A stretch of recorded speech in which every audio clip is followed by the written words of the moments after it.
राहुल गांधी का दिल्ली वाला भाषण तो आप लोगों ने सुन ही लिया होगा। ओबीसी वर्ग की बात कर रहे हैं, दलितों की बात कर रहे हैं और आदिवासियों की बात कर रहे हैं। अब ये इन तीनों की बात ये क्यों कर रहे हैं? ओबीसी में, दलितों में और आदिवासियों में अगर इन तीनों को इकट्ठा कर दिया जाए तो भारत की 75% जनसंख्या सिर्फ इन्हीं लोगों से होती है।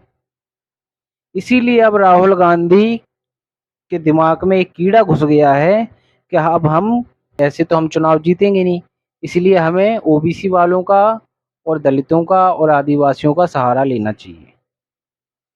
और इस भाषण में राहुल गांधी ने सिर्फ इन तीनों की ही बात की है और किसी की बात नहीं की है। वो कह रहे हैं कि हमने ओबीसी वालों के लिए पहले कभी कुछ किया नहीं, इसके लिए मैं बहुत शर्मिंदा हूँ, लेकिन वही काम अब मैं डबल स्पीड से करूँगा।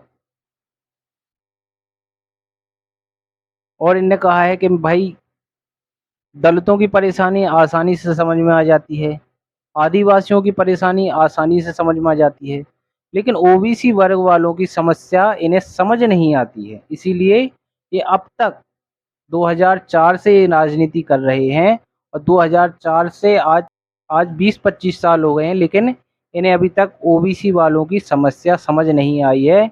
और अब इस भाषण में कह रहे हैं कि अब मुझे समझ में आ गई है, अब ओबीसी वालों के लिए मैं दुगनी स्पीड से काम करूंगा।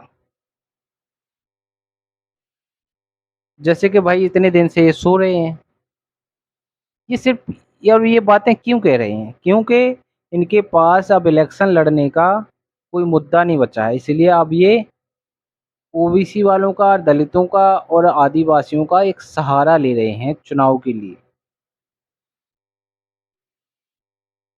आजकल तुमने देखा होगा राहुल गांधी गरीबों की झोपड़पट्टियों में जा जा के उनसे मिलते हैं, खाना खाते हैं, उनके संग बैठते हैं, उठते हैं, बातचीत करते हैं।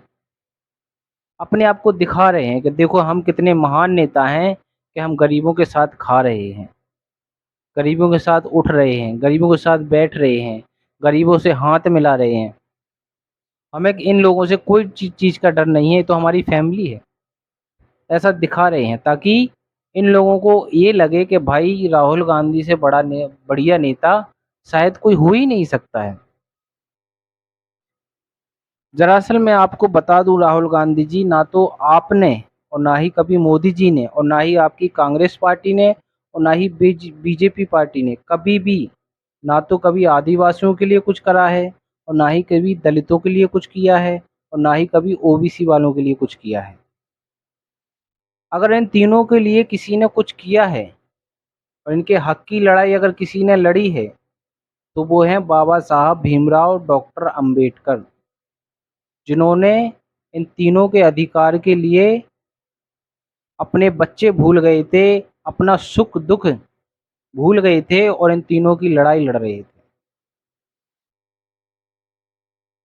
कि आखिर इन्हें बराबर का हक मिलना चाहिए, बराबर का अधिकार मिलना चाहिए, बराबर का सम्मान मिलना चाहिए।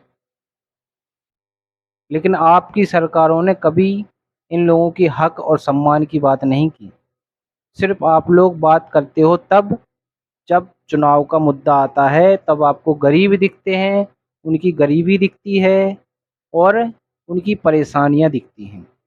और जैसे ही चुनाव जीत जाते हो उसके बाद ना तो आपको गरीब दिखता है और ना ही उस गरीब की परेशानी दिखती है। इसीलिए दलितों का सहारा और आदिवासियों का सहारा और ओबीसी वालों का सहारा लेना छोड़ दीजिए। ना तो आप लोग कभी इनके लिए कुछ कर सकते हो और ना ही आप लोगों ने कभी कुछ किया है। अगर इन लोगों के लिए कभी अगर इन लोगों की हक की किसी ने लड़ाई लड़ी है तो वो है बाबा साहब भीमराव अंबेडकर, जिन लोगों ने इनको अपना हक दिलाया, अपना सम्मान दिलाया और अपनी इज्जत दिलाई।